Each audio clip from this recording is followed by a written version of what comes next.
आज 12 अगस्त सुप्रभात का बहुत बहुत आशीर्वाद। आज आप लोग को लग रहा होगा कि पीछे गुब्बारे क्यों लगे। अरे भाई, आज के दिन हमारा इस शरीर का जन्म हुआ था, इसलिए आज जन्म दिवस है और गुब्बारे लगे, लोगों ने सजा रखा है।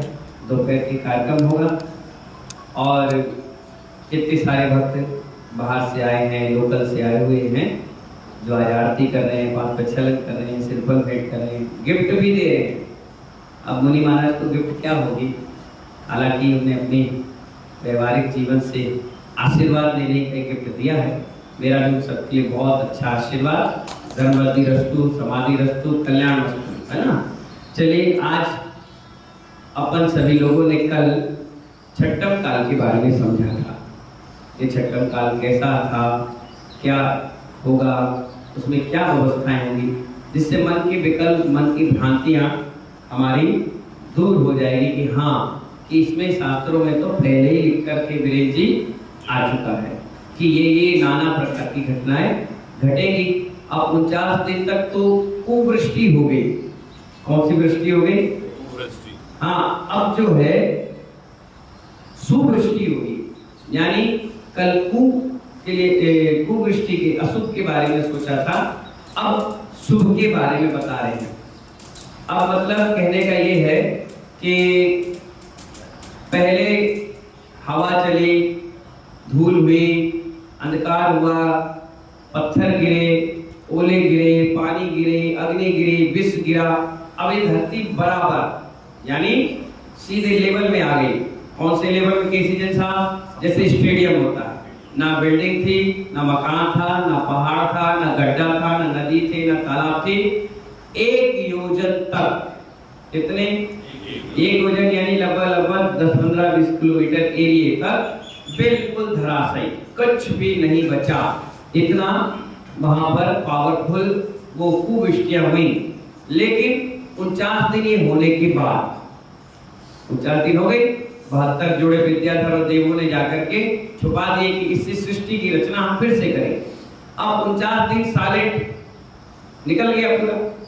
अब वापस 7 दिन तक क्या क्या वर्षा हुई जिससे ये सब कुछ आप देख रहे हो ना, उसकी रचना हुई। यानी उत्सर्पणी काल के बारे में। उत्सर्पणी काल के प्रारंभ में 7 दिन तक पहले तो जल की वर्षा होगी। पहले क्या होगी? यहाँ पर क्या हुई थी? हवा। अब ये इधर क्या होगी? जल, जिससे वज्र से जली पृथ्वी शीतल हो जाती है। आग लगी थी 7 दिन कंटिन्यू, भीषण आग। एक दावानल होती है, एक भैवानल होती है ना। तो वो जो भैवानल होती है वो रुकती नहीं। जंगल में आग को कहते हैं दावानल, भैवानल ये होती है बिल्डिंग भयानक आग लग जाती है। तो जो आग लगी थी वो ठंडक देने के लिए, शीतल देने के लिए 7 दिन तक कंटिन्यू पानी गिरता है। और पानी भी कैसा? बिल्कुल ऐसा जैसे पाइपलाइन से अपन देखते हैं ना, ऐसा पानी गिरते रहता, गिरते रहता, गिरते रहता, गिरते रहता। भाई, अब 1 योजन तक अगर आपने धरती को खराब किया है तो अब 1 योजन तक ठीक हो, इसलिए पानी गिरता है। कितने दिन तक गिरता है? ठीक। फिर 7 दिन तक क्षीर यानी दूध की वर्षा होती है। कहाँ गए विमल भाई? चले गए? दूध की वर्षा होती है, फ्री में मिलता है दूध। हाँ, ना गाय की जरूरत, ना भैंस की जरूरत, ना बकरी की जरूरत। कैसा दूध मिलता है? फ्री में, ऊपर से दूध ही दूध गिरता है। कितने दिन तक? 7 दिन तक। इसके बाद घी की वर्षा होती है। कहाँ गए सुभाष घी वाले? घी गिरता है 7 दिन कंटिन्यू, और कोई रहता नहीं है, ना कोई जीव, ना कोई जंतु, ना कोई इंसान, ना कोई पेड़, ना कोई पौधे। फिर 7 दिन तक अमृत की वर्षा होती है। जिस अमृत को तीर्थंकर चखते हैं, जिस अमृत को देवता चखते हैं, वो अमृत 7 दिन तक बरसता है। 4 दिन हो गए। इसके बाद दिव्य रस, जैसे औषधियों के रस होते हैं, है ना, वो रस। इन सुवृष्टियों से भूमि पर लताएं होना चालू हो जाती है, वृक्ष लगना चालू हो जाते हैं। और इस रस की वर्षा हो जाने के बाद अनेक औषधियां उत्पन्न हो जाती हैं। भाई घी दूध सब गिरा धरती पर, तो धीरे धीरे उसमें औषधियां होना प्रारंभ हो जाती है। और धरती जो होती है अभी बंजर हो गई थी, अब वो सुस्वादु हो जाती है। क्या हो जाती है? सुस्वादु। इसके पास विद्याधर क्या करते हैं, जो 72 जोड़े सुरक्षित रखे थे, मनुष्य तेज को विज्ञात पर्वत की गुफा से बाहर निकालकर सुस्वादु मृतिका फल फूल आदि लगे हुए फल आदि खाते हुए पशुओं की तरह नग्न विचरण करने लगते हैं। अब जैसे ही 49 दिन तक कुवृष्टि के बाद सुवृष्टि हुई, तो उन्होंने देख लिया कि फल फूल कंद सब लग गए, बढ़िया औषधियां लग गई। तो अब 72 जोड़े उन्होंने बाहर निकाले, हाथी हथनी घोड़ा के घोड़े कुत्ते के, जो भी है लेडीज के साथ जेंट्स, ये 72 जोड़े उन्होंने धरती पे लाकर छोड़े। वो दिन कहलाया 10 लक्षण का पहला दिन। क्या कहलाया? 14 का दिन। वो दिन उन्होंने छोड़ा, तो जितने लोग उस समय थे उन सभी ने अपने पुण्य को धन्यवाद दिया कि लाखों करोड़ों अरबों खरबों जीवों में हम इतने पुण्यात्मा थे जो हम बच गए, बाकी पूरी चीज नष्ट हो गई। इसीलिए हम अपने पुण्य को धन्यवाद देते हैं और हम सभी लोग आज से 10 दिन तक ये महोत्सव मनाएंगे। क्या मनाएंगे? हाँ, जितने लोगों थे वो सब के सब लोग 10 दिन तक महोत्सव मनाते हैं और खूब भगवान की आराधना करते हैं कि भगवान आपका धन्यवाद। ऐसा होता है जैसे भूकंप आया, बिल्डिंग गिर गई, क्या आग लगी, सब कुछ जल गया, गाड़ी बस पलट गई, 1-2 लोग बच गए, वो क्या कहते हैं? अब ये जिंदगी बोनस की है, पुण्यात्मा जीव की है, तो भगवान आपका धन्यवाद, हम तो बच गए भैया। क्या कहते हो? हम तो बच गए, कोई अच्छे पुण्यात्मा थे। ऐसे ही उन लोग अपनी फीलिंग लाते हैं कि हम बच गए, देखो अच्छे थे, बढ़िया थे भैया, सब मर गए, हम बच गए, भूकंप में बिल्डिंग धस गई, मैं बच गया, ये बच्चा बच गया, ये महिला बच गई, अपन कहते हैं। तो ऐसे वहां 72 जोड़े अपने आप को धन्यवाद देते हैं, भगवान को धन्यवाद देते, पुण्य को धन्यवाद देते कि हम बच गए। तो अब जो जिंदगी है ये पुण्य कमाने के लिए, क्योंकि हमसे ही इस सृष्टि की रचना प्रारंभ होगी, हम बीज हैं, ये सब फसल बनेगी। तो वो सब लोग धन्यवाद देते हैं और अपना जीवन यापन करते हैं। भोजन में क्या खाते हैं? फल फूल, ये औषधियां धीरे धीरे खा पी के फिर अपनी जिंदगी धीरे धीरे जीते हैं। फिर उसी से ये सब कुछ 72 गोत्र, ये परिवार, ये सब कुछ बनता चला गया और सृष्टि की रचना प्रारंभ हो गई।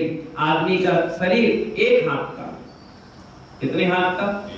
आयु 20 वर्ष की, इससे स्टार्टिंग हुई, फिर धीरे धीरे पंचम काल तक जब तक आए 120 वर्ष की आयु और 7 फुट का शरीर। फिर पंचम काल पूरा निकल गया, फिर आयु हो गई हजारों में, फिर आयु हो गई सागरों में, फिर आयु हो गई कोड़ा कोड़ी सागरों में। तो फिर धीरे धीरे जैसा अपन ने पहला काल से छठम पढ़ा, अब ये छठम काल से पहले काल तक पहुंचेंगे। अब ये बढ़ोतरी होगी, अभी घटोतरी हो रही थी, अब ये धीरे धीरे बढ़ेगा। इस प्रकार ये काल चक्र, एक को कहते हैं अवसर्पणी और एक को कहते हैं उत्सर्पणी। अवसर्पणी का मतलब गिरता हुआ और उत्सर्पणी का मतलब उठता हुआ। इस प्रकार ये एक काल हुआ। इसको क्या हुआ? ये पूरा समीकरण घड़ी का होता है ना, कांटा, 1 से स्टार्ट हुआ 6 और फिर 6 से स्टार्ट हुआ तो 12 तक। तो इस प्रकार से ये पूरा एक काल होता है और एक काल के बाद फिर वापस पहला काल आ गया, पहले काल के बाद फिर दूसरा, तीसरा, चौथा, पांचवा, छठवां आएगा, फिर एक कुवृष्टि होगी। ऐसा ये अनादि से चलता आया है, चलता आया रहेगा और चलता रहेगा, सब ठीक है ना। तो इस प्रकार से ये 15 और 16 वर्ष की आयु से स्टार्टिंग होगी, 20 वर्ष तक जाएगी। इसके शरीर की हाथ, जो शरीर की ऊंचाई होती है वो 1 हाथ की होती है, आगे बढ़ती हुई चली जाएगी। बुद्धि, शरीर, बोलने की क्षमता, खाने की क्षमता, ये धीरे धीरे अपने आप सिस्टम के साथ बढ़ जाएगी।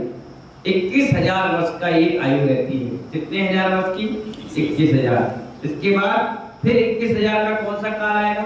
पंचम काल। फिर चौथा काल, फिर तीसरा, फिर दूसरा, फिर पहला।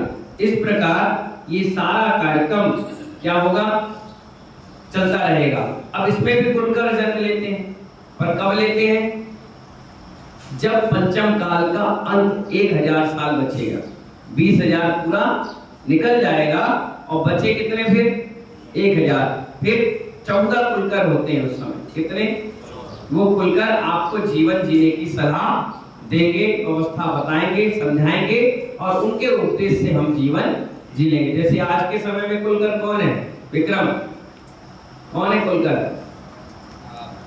उपाध्याय वैष्णव सागर। हम बता रहे हैं कि बता रहे हैं, हाँ भाई तुम्हारे को पूजा करना चाहिए, तुम्हें अभिषेक करना चाहिए, तुम्हें हार देना चाहिए, तुम्हें नहा धोकर के मंदिर जाना चाहिए, पैर धोना चाहिए। उपदेश कौन दे रहा? भाई महाराज दे रहे कि नहीं दे रहे? तो सही माने में कुलकर कौन? जो कुल की परंपरा को आगे बढ़ाए वो कुलकर। ठीक है ना? उस समय आदिनाथ भगवान हुए, वो कुलकर बने। भरत चक्रवर्ती बने, 14 के बाद भी 2 बने। इन्होंने खूब उपदेश दिया। आदिनाथ भगवान ने सठ कर्म की शिक्षा दी और भरत चक्रवर्ती ने वर्ण परंपरा प्रारंभ की, दंड परंपरा प्रारंभ की। उस समय से क्रिया चली आ रही है। ठीक है ना? बाकी की क्लास कल सुबह पढ़ाएंगे। ठीक है ना? जब तक के लिए जय बोले महावीर भगवान की।